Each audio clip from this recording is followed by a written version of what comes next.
Hello, today I'm in Toyota Auris.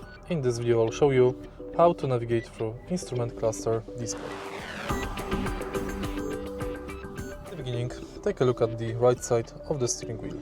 Right here we've got the display button. Press it to check elapsed time, eco drive level, alerts, average and current fuel consumption, cruising range, average speed, and that's it. Also, you can press and hold this button to go to settings.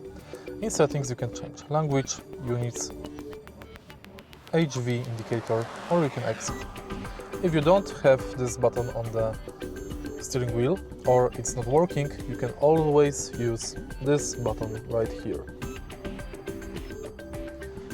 On the right side of the instrument cluster we've got Auto Trip button. Press it to check Trip A, Trip B and odometer.